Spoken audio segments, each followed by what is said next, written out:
Imagine you discover this stack of old letters. Right. Not from anyone famous, no big historical figure, just two ordinary people living their lives day to day, somewhere pretty tough.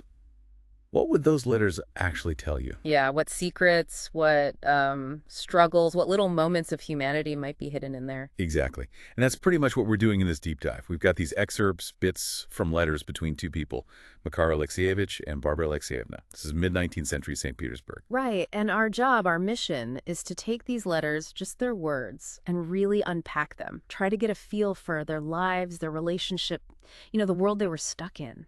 We're digging in to pull out the key stuff, the insights, the facts, the human truth that's right there in their own writing. It's kind of a shortcut to understanding what life felt like for them. Yeah, guided only by what they wrote down. It's a look at the specific time and place, but through a really personal lens. Sometimes it's bleak, honestly. Sometimes bleak, yeah. Sometimes surprisingly warm, though, too. Yeah, And often just really poignant. definitely. Okay, let's dive in. So the first thing that really jumps out is, well, how they live. It's this weird situation. They're in the same building. Their rooms practically face each other across this narrow courtyard. Right, super close. You could almost shout across. But they mostly communicate through these letters. It sets up this feeling of intense closeness, like you said, but also this reliance on writing that feels both intimate and, I don't know, distant. Absolutely. And Makar's description of his own place, it's very revealing. He's got this little corner partitioned off behind the kitchen. Yeah, he lists the furniture. It's not much. A bed, table, chest of drawers, couple of chairs, an icon. And he makes a point of saying he chose it for comfort. Right, comfort and convenience. He stresses the cost 24 rubles with board, cheaper than his old place. He needs to save money, that's clear. Exactly. And he tries to paint this pretty basic setup as, a smart, comfortable choice. But then there's that little aside where he admits his old room was cozier. You really get that sense of him trying to make the best of it, put a brave face on, but still feeling like he's lost something. Totally. And Barbara, her initial situation is also pretty unstable, though maybe slightly different on the surface. She's living with a relative, Anna Fedorovna. 5 rooms, sounds okay at first glance. But then Barbara describes it, and you get the real picture. She says the main room is bright, clean, and spacious. Okay. But then the scullery, greasy, dirty, and odoriferous. And the stairs are ragged. It's a house of contrasts, right? Maybe like the relationships inside. Good point. And later, she ends up in a room that someone else, Boykov, we'll get to him, calls a kennel or a den.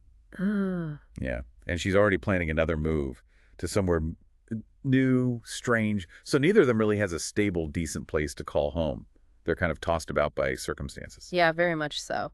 And Makar gives this incredible picture of the whole tenement building. He calls it a perfect Noah's Ark. It's this long, dark, pretty grimy corridor, just doors leading off it. And behind those doors, a total mix of people. Right. He mentions respectable, educated types, a government clerk, a chinovnik who knows his classics, officers, a midshipman, even an English tutor, all packed in together. And the noise. He talks about the turmoil and shouting and clatter. He contrasts it with the absolute stillness he used to have and clearly misses. It's this constant assault on the senses, isn't it? Reflects the chaos and lack of privacy in their lives. And when they look out their windows, what's the city like? Not some romantic St. Petersburg. No, definitely not. Barbara seems to long for the countryside. She has these nostalgic memories. Well, Makar shows us the Fontanka Canal area. Dull and damp, he says. Wet granite, dingy buildings, lots of mist. And he describes the people he sees: drunken peasants, snub-nosed old harridans, workers, beggars, cab drivers. It's gritty, no filter. He talks about the city waking up, the great black grimy houses. You feel how small and insignificant he feels against that backdrop. It's oppressive. Yeah, the city itself feels like part of the weight they're carrying. The physical world mirrors their struggles. Right. And those struggles are just constant, aren't they? Money, status. This deep dive really brings home that grinding reality of just trying to get by. Oh, absolutely. Money troubles are woven through almost every letter. Makar is a copyist, right? He calls his salary sufficient, but then immediately mentions things like boots and the rest, obligations. It's never enough. And Barbara, she does embroidery, trying to save for a dress she obviously needs, but then she has to give the money away. The amounts they talk about sending each other are tiny. Barbara sends him 30 kopecks, 2 griveniks, that's like loose change. And Makar gets this windfall, 45 rubles, which sounds huge to him, and instantly sends it to her. It just shows how tight things are. Every kopeck counts. And when Makar tries to borrow money, he gets turned down. No security. That just sums up his position, doesn't it? It's not just being poor, it's having no standing, no leverage. Which leads to this other burden, the feeling around charity. Makar gets genuinely upset when Barbara spends her tiny bit of money on him. Geraniums, sweets, some linen. Yeah, he knows she's going without things herself. He says she's ruining herself for him. He feels guilty. And she feels it too. She knows he's sacrificing for her, and she feels ashamed living off his earnings, off charity. It's this horrible cycle of mutual guilt over money they can't escape. It adds such a layer of pain. Then there's Makar's whole struggle with his status, his self-respect. That comes through so strongly. He's very aware he's just a copyist in amanuensis. He even says his own writing lacks style. He feels invisible. Yeah, of his little account, as he puts it. Remember that bit about the porter in his building? Refusing to let him use the government brush to clean his coat. Oh, yeah. It's such a small thing, but it speaks volumes, doesn't it? That tiny daily humiliation. It shows how little respect he feels he gets. And this spills over into a fear of gossip, of what people might say. That's a constant worry. Makar frets about just crossing the courtyard to see Barbara. Right, because for Barbara especially, their connection is being watched, judged negatively. She's distressed by it. But maybe the worst is that incident at Rataziev's place. When they read Makar's private letter to Barbara out loud, mock him. God, yeah. That's brutal. He feels his reputation, self-respect are just destroyed. It's such a violation of his private world, his dignity. And all this stress, it clearly takes a toll physically and emotionally. They're always mentioning being ill. Colds, shivering, fevers, feeling dizzy, weak, not sleeping. And the emotional side, sadness, gloom, anxiety, trembling, tears. Barbara even says she has this feeling she might die soon. They're just worn down, fighting financially, socially, and dealing with their own failing health. It's relentless. But they aren't completely isolated. There are other people in their lives. Some helpful, some definitely not. Fyodor seems crucial for Barbara, doesn't she? Lives with her, helps her out. Described as having a kind heart. Though maybe a bit of a grumbler sometimes, tiresome gabbling. But she works incredibly hard washing, scrubbing. Helps Barbara financially too. And she gives practical advice, like telling Barbara not to move lodging to avoid causing suspicion. She gets the social pressures. Yeah, she seems steady. Makar even plans to rent Barbara's old room from Fyodor after Barbara leaves. So Fyodor is this kind of constant presence. Unlike Anna Fyodorowna, Barbara's relative, her former guardian, she took them in, okay, but the letters show how cruel she was. Constantly reminding them she was doing them a favor, calling them too proud, blaming Barbara's dead father for everything. And she's mixed up in Barbara's later problems with Buikov. Apparently, Anna tried to force Barbara to go back to her, to smooth over matters with him, even hinting he might provide a dowry. Barbara just calls her a bad woman. And Buikov himself later agrees, says Anna ruined Barbara. She sounds like a truly manipulative character. Then there's that whole storyline with his student Pokrovsky and his father. It's one of the most moving parts. Oh, definitely. The son, he's poor, sick with consumption, teaches the girl Sasha next door. He and Barbara become friends while her mother is ill. And that detail where Barbara admits she stole a Latin book from his room just because she wanted it so badly. And he was kind about it. It says so much about both of them. His kindness, her longing for something more. And the father, Petinka, he's devoted to his son, but he's also declining himself, tremulous, distrustful, drinking sometimes. But his son is his whole world. Barbara describes how timid he is around his son, how he tries to act casual handling his son's books. It's heartbreakingly tender. And the gift of Pushkin's works. That's amazing. Barbara scrapes money together, combines it with the father's, but then insists the father give the gift alone. Such empathy. She understands his need to connect with his son, to have that moment of dignity. Then the son dies. His final days sound awful, rambling, agony. But the father's grief at the funeral. It's unforgettable, spending the night in the corridor, trembling. Then at the funeral, Anna Fyodorowna is grabbing the son's things. And the father's fighting just for the books, stuffing him in his pockets under his arms. Then running behind the cheap, broken-down hearse, the books falling out into the mud, people just watching. It's just utter desolation captured in a letter. So powerful. There's also Gorshkov, another poor lodger in Makar's building. Right. Involved in some complicated legal case, totally broke, sick wife and kids. Makar feels for him, but also feels ashamed he can't help much. And the tragic timing, Gorshkov wins his case, gets vindicated, and then suddenly dies. It's just brutal, a real punch to the gut, highlights how fragile everything is. Vindication comes, but it's too late. Then there's Rataziev, Makar's neighbor, the writer. Yeah, Makar looks up to him at first, calls him clever, a splendid writer. Rataziev lends him books. Makar's trying to learn from him, figure out style. But then Rataziev finds Makar doing his copying work, and that leads to that awful scene where he reads Makar's personal letter out loud. Just pure cruelty, mocking him for his position, using his private feelings against him. Yeah, it really sours that relationship fast. Finally, there's Bykov. We mentioned him. He shows up later, connected somehow to Anna Theodorovna. Barbara describes his visit. He comes across as quite blunt. Initially laughs loudly, then softens a bit. And he's surprisingly honest, admits Anna's a very bad woman, admits he behaved like a villain towards Barbara in the past. But his marriage proposal, it's so cold. He frames it as his duty to restore her honor, offers her wealth, a country life hunting hares, apparently. But the real reason?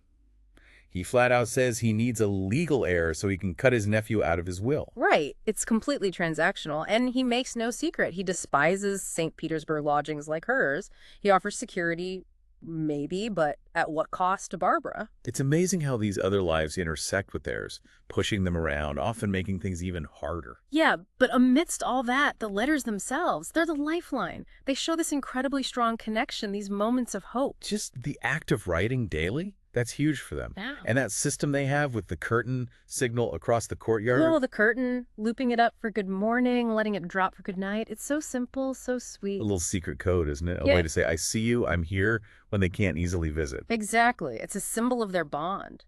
And that bond shows in how they try to support each other, even when they have nothing. Makar sending geraniums, bonbons, those books, the 45 rubles. Barbara sending linen, that money she saved for her dress. Books, too, including Rataziev's work before things went bad. And Pushkin. And their arguments about spending money on each other, they're not really arguments, are they? No, they're just showing how much they care, trying to protect each other from more hardship. It shows how much they value that connection. Sharing books is another big thing. Barbara reads what Makar sends, and he's always eager to know what she thinks, hoping it's cheerful. And for Barbara, reading is clearly an escape. She says it opens up this new and unexpected, an unknown and unfamiliar world. It's solace. A shared world they can kind of enter together, even though they're apart. Yeah, and then there's that period during her mother's illness. That seems like a real turning point in their relationship. It starts with borrowing books, but then they start talking for hours. Makar overcomes his shyness. Barbara talks about her confession, wanting to learn, wanting to sympathize with him, comfort him. She describes the conversations as a mix of emotions: vexation, joy, confusion, tears, laughter. Messy, real conversations. That's where the deep emotional bond seems to really form. It helps her understand things, even about herself. And for Makar, writing these letters isn't just about sending news. It's vital. He pours everything into them. He finds cheer just thinking about her, writing to her. He gets really distressed if she doesn't write back quickly. He actually says, always I can write letters to you and put into them what I am feeling and receive from you detailed answers. That shows how crucial it is for him. It's his anchor. His only real source of validation, maybe? Connection? Yeah, without it, he'd be completely lost. All of which makes the ending, the turning point, feel maybe inevitable in hindsight, but still absolutely devastating. Barbara's pain comes through so clearly in those later letters. Her health is shot. She feels like this terrible burden on Makar and Theodora. And she's still being pressured by Anna Theodorovna and who knows who else. She feels worn to a shadow, good for nothing. She just doesn't see any other way to get, as she puts it, an assured crust of bread to escape. There just aren't any good options left for her, are there? No. And Bykov's offer, it's security, wealth perhaps, but it's presented so coldly. A duty, all about the heir. It's not a rescue, it's a different kind of cage. So her decision to accept, it's clearly agonizing. She knows how much she cares for Makar. She's terrified of the future. What awaits me, I know not. I am living, as it were, in a mist. But she sees it as the only way out. Unalterable, she calls the decision. And notice, she doesn't ask Makar for advice first. She makes this impossible choice alone. Which leads to those final letters. The farewell, just gut-wrenching. Barbara's notes are practical on the surface packing, giving Makar instructions about her embroidery, listing things left behind, an unfinished letter. But underneath, just deep sadness. She treasures Makar's memory. She acknowledges his love. You alone have loved me. A single smile of mine has been able to make you happy. Yeah, she recognizes how unique his affection was. And she worries so much about him being lonely. Her last lines are just full of tears. And Makar's reaction, total devastation. He says he's undone, lost beyond recall. Everything is ruined. He feels like she's being abducted against her will, like she's a victim, and he couldn't stop it. His declarations of love are so raw. I love you as I love the light of heaven. He honestly feels he'll die when she's gone. His final letters are just frantic. He thinks about going with her, running behind her carriage. He questions how she, Barbara, can possibly fit into the life of an estate lady. But the killer question, the one that shows his deepest loss, is who he will write to when she is gone. That lifeline, it's being cut. There is that one small, sad detail at the end, though. Makar says he plans to move into Barbara's old room, stay with Fedora. Yeah, it's not a resolution, is it? But it's this poignant attempt to hold on to something, to be in the physical space she occupied, close to the memory of their connection across that courtyard. Wow. Okay. So going through these letters, this deep dive, it really just strips bare the realities of their life, doesn't it? The poverty, the social pressures in St. Petersburg back then. Absolutely. But it's more than just hardship. You see this incredible resilience, too, this profound need people have for connection. Yeah. How even when things are incredibly tough, people find ways to support each other, find comfort, find love. Their story, just through their own words, it really reminds you that dignity is something you fight for in small ways every day, that love can be this quiet, persistent thing, and that sometimes people face choices where there just are no good answers. So thinking about that and thinking about, our world today, all the information, the instant communication, text, social media, all that, what might we be missing? What are the quiet struggles, the real inner lives of the people around us that maybe we don't see because we're not taking the time to look closely, to listen deeply, to read between the lines like we kind of had to do with these letters? That's a great question. How does diving deep into the specific details of one or two ordinary lives like Makar's and Barbara's actually shine a light on these big, universal human things: love, loss, dignity, hope against the odds? What stories are right there waiting if we just pause long enough to really see them?